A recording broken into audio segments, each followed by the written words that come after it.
अस्सलाम वालेकुम everyone, this is D3 8th edition, chapter number 2 quadratics equations and graphs, exercise 2A, question number 2 हम इसका कर रहे हैं। 1 इसका हो गया था, बहुत आसान था। 2 इसका उससे भी ज़्यादा आसान है क्योंकि इसमें इक्वेशंस ऑलरेडी इन्होंने हमें बना के दे दी हैं। जैसे मैं अगर ऑप्शन नंबर 1 की बात करता हूँ तो उन्होंने लिखा हुआ है m-4 और m-9 इक्वल्स टू 0, ठीक है। अब इसमें मसला क्या है कि दोनों फैक्टर्स बने हैं, ऑलरेडी फैक्टर्स हैं ये, ठीक है। तो m-4 इक्वल्स टू 0 लिया जाएगा और m-9 इक्वल्स टू 0 लिया जाएगा, ठीक है। तो -9 की वजह से इसका आंसर +4 हो जाएगा और -9 की वजह से इसका आंसर +9, +4 और +9 इसका आंसर होगा, ठीक है। तो पहले वाले ऑप्शन का जो आंसर आ रहा है वो आ रहा है m इक्वल्स टू 4 और 9, ठीक है। अच्छा, अब हम बात करते हैं सेकंड ऑप्शन की। सेकंड बी ऑप्शन है मेरा n-3 और n+5 इक्वल्स टू 0। देखें, दो फैक्टर्स हैं, दोनों फैक्टर्स इक्वल टू 0 है, इसलिए उन्हें इक्वल टू 0 कंसीडर कर सकते हैं, ठीक है। n+5 इक्वल्स टू 0, n-3 है तो ये राइट साइड पे आके +3 हो जाएगा और n+5 है तो ये राइट साइड पे आकर -5 हो जाएगा, ठीक है। तो ऑप्शन नंबर बी के जो दो आंसर आ रहे हैं हमारे, वो आ रहे हैं, पहले छोटा लिखेंगे -5 और फिर लिखेंगे 3 जो कि बड़ा है, ठीक है। अब हम देखते हैं ऑप्शन नंबर सी है हमारे पास p+1 और p+2 इक्वल्स टू 0। तो दो आंसर आएंगे, p+1 इक्वल्स टू 0, क्योंकि इक्वल्स टू 0 थे दोनों फैक्टर्स। तो p+1 जो है वो -1 हो जाएगा और p+2 जो है वो -2 हो जाएगा, ठीक है। -2 और -1, ठीक है। पहले बड़ा छोटा लिखा फिर बड़ा लिखा, ठीक है। अब ऑप्शन नंबर सी के बाद ऑप्शन नंबर डी, ठीक है। 7q - 6 और 4q - 5 इक्वल्स टू 0, ठीक है।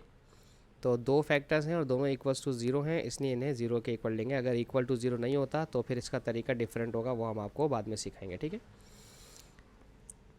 -6 0 के पास जाकर +6 हो जाएगा और 7 जो कि मल्टीप्लाई कर रहा है 7 जाके वहाँ डिवाइड करेगा, ठीक है। यहाँ पर भी ऐसे ही करेंगे, जो -5 है वो जाके +5 हो जाएगा और जो 4 मल्टीप्लाई कर रहा है वो वहाँ जाकर डिवाइड करवाएगा, ठीक है।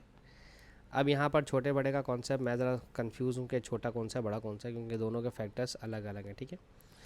तो 6 4 24, 7 5 35 ये वाला फैक्टर बड़ा है, तो जिसका डिनोमिनेटर बड़ा है वो छोटा हो गया और जिसका न्यूमरेटर या डिनोमिनेटर छोटा है वो बड़ा हो गया। मैंने क्रॉस मल्टीप्लाई करवा के देख लिया।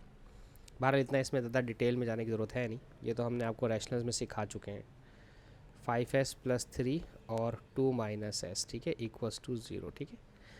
अब 5s + 3 जो है ये भी 0 है और 2 - s जो है ये भी 0 है, ठीक है। अब प्लस का 3 0 के पास जाएगा तो माइनस का 3 हो जाएगा और जो 5 मल्टीप्लाई कर रहा है वहाँ जाकर डिवाइड करवाएगा, ठीक है।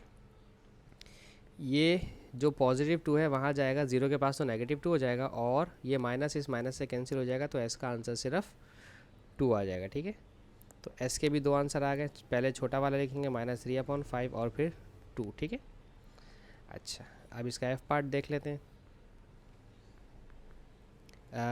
-2t - 5 और 8t - 5 इक्वल्स टू 0, ठीक है। तो -2t - 5 इक्वल्स टू 0 और 8t - 5 इक्वल्स टू 0, ठीक है। -2t, ये -5 यहाँ आएगा तो प्लस का 5 हो जाएगा और t के पास जो 2 नेगेटिव वाला है वो यहाँ जाएगा तो नीचे, लेकिन नीचे डिनोमिनेटर में माइनस छोड़ते नहीं, इसलिए वो ऊपर आ जाएगा। बेसिकली ये 20 में लिखा हुआ होता है, ठीक है। अच्छा, अब 8t जो -5 है राइट साइड पे आएगा तो +5 हो जाएगा और जो 8 मल्टीप्लाई कर रहा है वहाँ जाकर करेगा डिवाइड, ठीक है। तो यहाँ पे t के दो आंसर आ गए हमारे पास। एक आया है -5/2 जो कि छोटा है और 5/8 जो कि बड़ा है, ठीक है।